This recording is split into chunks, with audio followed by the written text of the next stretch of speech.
Pernikahan Nabi SAW dengan Aisyah yang masih muda, beliau menikahinya pada bulan Syawal dalam usia 6 tahun. Dan membina rumah tangga dengannya di bulan Syawal pada tahun pertama Hijriah saat berusia 9 tahun. Nah, di sini disebutkan di footnote nomor 24, ini menimbulkan banyak kecaman dari para kaum orientalis dan antek-anteknya tentang pernikahan Nabi SAW dengan Aisyah yang ketika itu masih berusia 9 tahun. Namun para ulama telah mengembalikan kecaman dan anak panah mereka pada leher mereka sendiri, sebagaimana telah menjadi ketetapan bahwa pernikahan Nabi SAW dengan Ummul Mukminin Aisyah adalah berasal dari perintah Allah, sebagaimana disebutkan dalam hadis. Sesuatu yang berasal dari Allah, maka itu memiliki hikmah yang banyak dan besar. Di antaranya, Nabi SAW harus menikah dengan gadis belia agar ia bisa mengembang tugas dakwah dan menyampaikannya setelah kematiannya. Apalagi sudah dekat masa kematian Nabi SAW. Kan Nabi waktu menikah dengan Aisyah itu sudah di umur 53 tahun ya. Nabi SAW meninggal umur berapa? 63. Jadi cuma fase 10 tahun hidup dengan Nabi SAW. Dan ini fase kaderisasi. Makanya riwayat-riwayat kalau dari perempuan paling banyak dari Aisyah radhiyallahu anha. Bahkan setelah Nabi SAW meninggal, umur beliau itu masih ada ulama mengatakan 17-18 tahun. Tapi menjadi ulamanya sahabat. Sampai banyak sahabat yang bertanya, terutama berhubungan dengan masalah hubungan rumah tangganya Nabi SAW. Keadaan rumah, hukum-hukum wanita, haid, nifas, hukum berhubungan biologis, bermesraan dengan Nabi SAW. Ini semua dari Aisyah radhiyallahu anha. Ini salah satu di antara hikmahnya, sebab Ummul Mukminin Aisyah tergolong sahabat yang paling banyak meriwayatkan ucapan dan perbuatan Nabi SAW. Dialah yang menyampaikan kepada umat tentang kehidupan Nabi secara khusus berupa qiyamul lail, tidur, sholat, pekerjaan di rumahnya, kehidupan rumah tangga, dan banyak lainnya. Ini tidak dimiliki oleh seorang pun dari istri-istri yang lain, seandainya ia berusia tua. Niscaya ia mati selang beberapa waktu dari kematian Nabi SAW. Bersamaan dengan itu pula lenyapnya mayoritas sunnah dan berita tentang kehidupan Nabi SAW. Jadi ternyata betul di antara istri Nabi SAW termasuk Aisyah ini istri Nabi yang paling lama meninggal dunia karena masih muda, dan dengan itu umat banyak mengambil pelajaran dari Aisyah radhiyallahu anha. Beliau Nabi Muhammad SAW tidak menikah dengan satu gadis pun selainnya, dan wahyu tidak pernah turun pada beliau saat berada di selimut wanita selainnya. Maksudnya pada saat berada di rumah wanita lain tidak pernah wahyu turun, tapi kalau di rumah Aisyah wahyu sering turun, gitu kan? Ini menandakan memang ada hukum tersendiri yang Allah inginkan pernikahan Nabi SAW dengan Aisyah. Aisyah adalah wanita yang paling dicintainya dan pembebasannya turun dari langit ketujuh. Sudah tahu masalah ini ya? Jadi pernah waktu Nabi SAW pulang dari perang Bani Mustalik namanya. Perang ada satu suku namanya Mustalik. Itu Nabi SAW pulang, ternyata waktu pasukan lagi istirahat, Aisyah radhiyallahu anha ini rupanya punya hajat. Orang zaman dulu maaf kalau mau kencing, mau buang air besar pergi ke padang pasir. Kan ini istirahat dengan padang pasir ya. Maka Aisyah pun radhiyallahu anha keluar dari gerandahnya. Waktu dia kembali pasukan sudah jalan. Sahabat ini pikir Aisyah ada di dalam. Karena 4 orang yang pikul jadi tidak terasa bebannya. Karena Aisyah juga badannya kecil, gitu kan? Maka pada saat Aisyah radhiyallahu anha kembali di situ, ternyata pasukan sudah jalan. Aisyah radhiyallahu anha pun turun duduk di atas sebuah batu, gitu kan? Dan pada saat itu sudah turun ayat hijab, maka beliau sudah menggunakan cadar. Gitu. Kata Aisyah, saya pun membuka cadar saya untuk menghirup udara, gitu kan? Lebih ini karena sambil menunggu orang. Ternyata di pasukan Nabi SAW ada satu sahabat mulia namanya Safwan. Safwan ini orang yang sangat mulia, orangnya tidak pernah ganggu-ganggu perempuan, orangnya baik sekali, gitu kan? Dan dia tugasnya karena amanah orangnya di pasukan itu Nabi SAW suruh dia terlambat. Jadi dia selalu terlambat, nanti pasukan jalan dilihat dia jalan terakhir. Nanti kalau ada pedang yang jatuh diambil, ada kendi air diambil. Tugasnya dia itu, ngumpulin barang-barang yang tertinggal. Baik. Waktu Safwan melihat Aisyah radhiyallahu anha dari jauh, kata Aisyah, dia pun mengenalku karena dia mengenal wajahku sebelum turun ayat hijab, gitu kan? Maka dia pun berkata, Inna lillahi wa inna ilaihi raji'un. Lalu mendekatkan untanya ke arahku tanpa melihatku, enggak memandang apa-apa nih. Dan Aisyah sudah paham unta itu disuruh duduk, maka Aisyah berarti disuruh naik ke atas. Karena Aisyah termasuk yang ketinggal di dalam perang ini, harus dibawa, gitu kan? Maka Safwan punya tugas, dinaikkanlah. Kata Aisyah, sepanjang jalan tidak pernah Safwan ngomong satu kalimat pun, saya pun tidak bertanya. Ini kadang-kadang ini sekalian pelajaran Bapak Ibu sekalian. Kalau tolong orang jangan tanya kamu kenapa terlambat, kamu di mana, nggak ada urusan. Sekalian kenalan, ini nggak ada. Nah iya, ini pelajaran. Karena kalau membantu orang ya bantu orang, gitu kan? Subhanallah, pasukan Nabi SAW istirahat di satu tempat lagi, ya, di kejauhan. Nabi SAW biasanya kalau perang memang membawa salah satu dari istri beliau. Nah kebetulan waktu itu Aisyah yang ikut kan, radhiyallahu anha.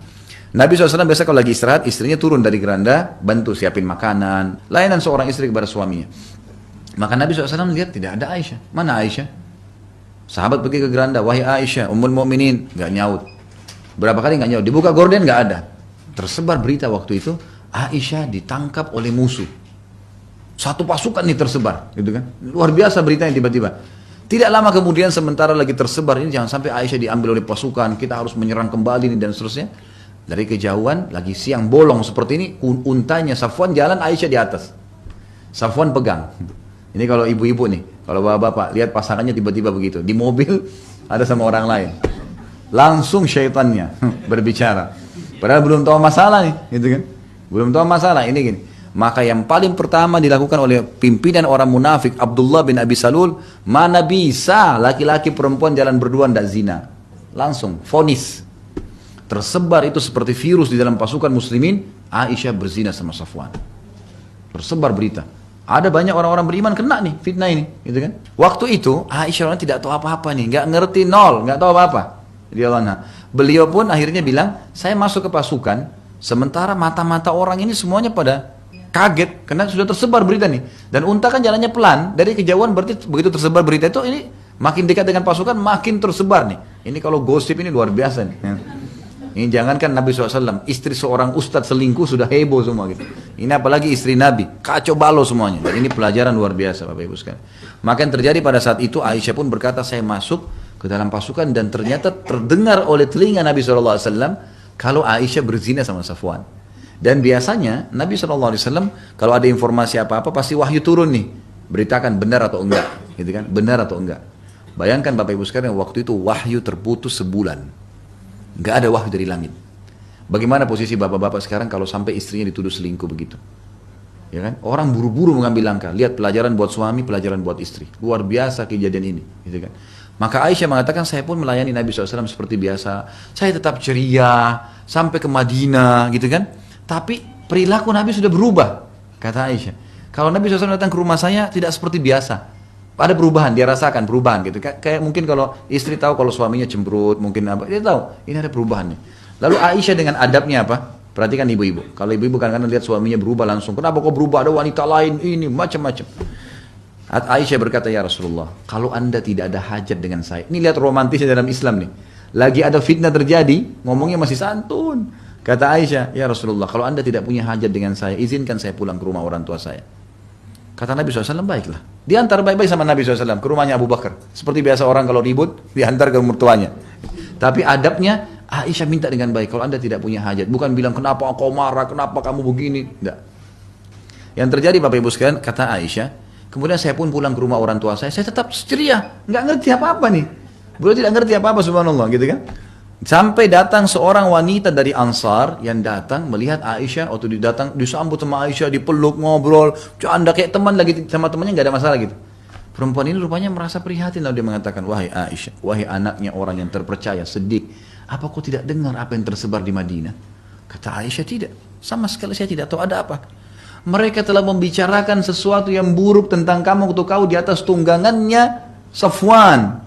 Telah tersebar berita kau berzina dengannya. Kata Aisyah, tiba-tiba seluruh tulang saya jadi lemas, jatuh terduduk di lantai dan menangis sambil berkata, apakah mereka menyebarkan itu?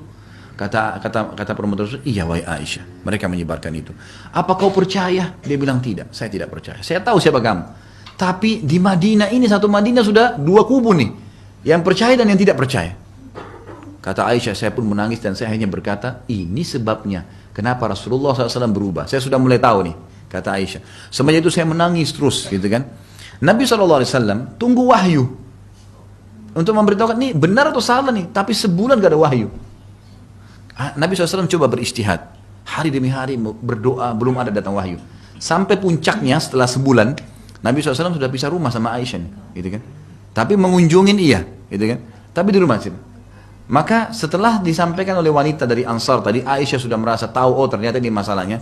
Nabi SAW rupanya waktu itu tidak mengunjungi Aisyah, tapi Nabi SAW lagi mengumpulin sahabat dari sahabat Muhajirin dan Ansar di masjid beliau. Lalu beliau mengatakan, kenapa ya ada orang yang menyakiti aku di keluargaku, menuduh keluargaku sesuatu yang tidak benar dan aku tidak tahu kecuali kebaikan darinya, dan menuduh salah satu sahabatku, maksudnya Safwan, orang yang sangat takwa kepada Allah. Kenapa ada orang sebarin berita ini nih?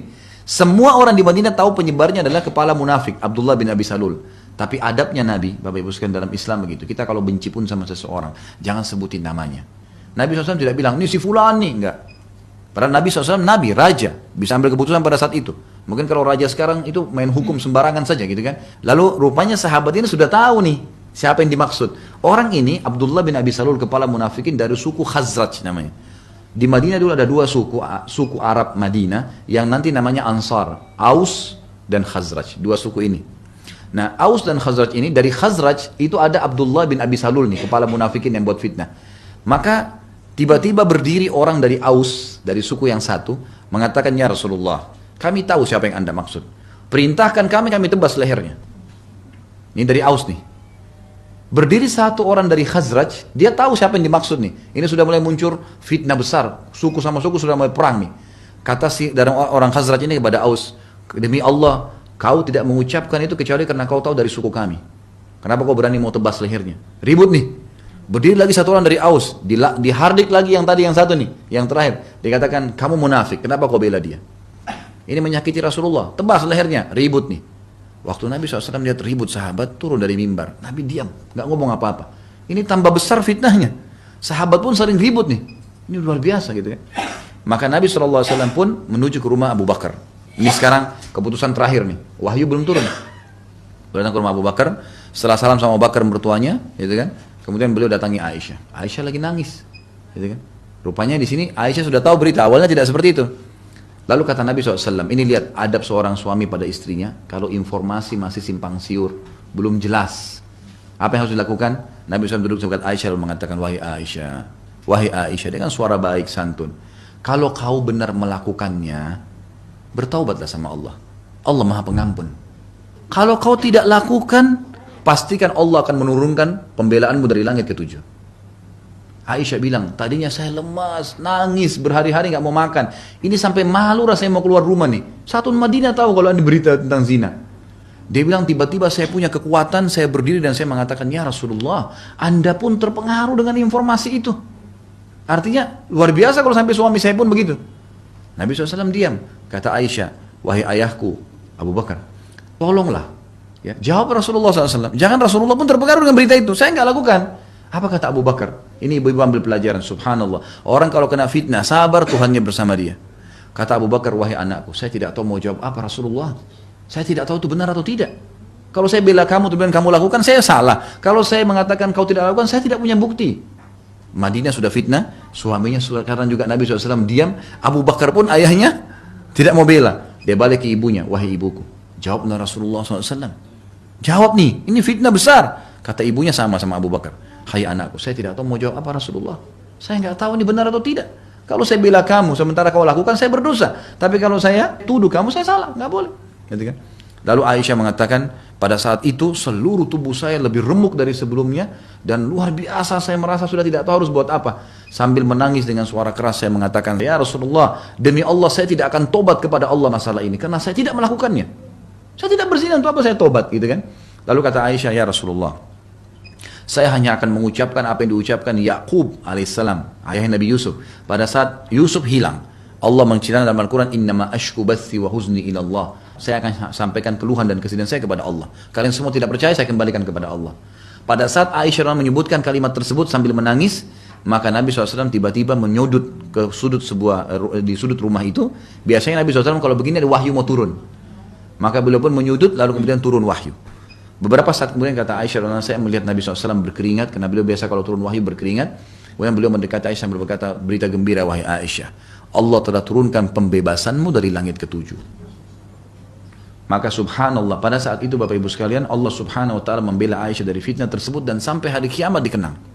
Sebagaimana saya ceritakan sekarang ke Bapak Ibu ini, maka siapapun yang faham tentang sunnah Nabi akan membela Aisyah sampai hari kiamat. Satu kali dituduh, ya, fitnah 1 bulan, Allah bela seumur hidup dunia ini sampai hari kiamat. Bagaimana orang kalau sabar, bagaimana suami sabar, bagaimana istri sabar. Ada fitnah terjadi, jangan buru-buru menghakimi, menuduh, menyalahkan, karena kita tidak tahu. Tapi Allah tidak akan tinggal diam dengan kejadian yang ada. Allah akan bongkar dengan caranya. Sabar, pahala sabar didapatkan kalau cobaan datang. Kalau nggak ada cobaan, kapan kita bisa dapat pahala sabar? Nggak boleh buru-buru. Ini makna daripada perkataan tadi di sini dikatakan, dan dialah adalah wanita yang diturunkan pembebasannya dari langit ketujuh. Ini maknanya. Lalu Nabi SAW tentu menghukum, diperintahkan oleh Allah untuk mencabuk orang-orang yang membuat fitnah, ya, 80 jerah. Umat yang telah sepakat atas kekafiran siapa saja yang menuduhnya berzina. Kalau ada yang sudah turun ayat, sudah membebaskan Aisyah dan Nana, kemudian masih dia katakan Aisyah berzina, seperti orang-orang Syiah sekarang, udah itu jelas. Kekufuran. Gimana caranya istri Nabi dituduh berzina? Gak mungkin. Zaman dulu saya dituduh terus turun ayat membelahnya. Gitu kan. Ia adalah istimewa yang paling fakih. Jadi Aisyah memiliki istimewa, istri yang paling istimewa dan paling fakih, paling faham hukum fikih dan paling tahu tentang urusan agama. Bahkan ia adalah wanita yang paling fakih dan paling tahu tentang urusan agama dari kalangan wanita umat ini secara mutlak. Para pemuka sahabat Nabi merujuk pada ucapannya dan meminta fatwa kepadanya. Ada yang mengatakan bahwa ia membuang kata-kata dari Nabi SAW, namun ini sama sekali tidak terbukti. Ada yang mengatakan Aisyah dusta, itu tidak benar sebagaimana dikarang-karang oleh orang-orang Syiah ini. Mereka memang membenci para sahabat, dan subhanallah orang yang paling dibenci adalah orang-orang justru yang paling dekat dengan Nabi SAW. Sampai saya kadang-kadang melemparkan perkataan yang mudah-mudahan orang Syiah bisa faham tuh. Kadang-kadang kalau kita tanya, ada orang Syiah, pernah teman saya berbicara sama orang Syiah, kebetulan mereka dekat dan sama-sama turunan habaib nih, turunan Nabi gitu kan. Yang satu Syiah, yang satu Sunni gitu kan.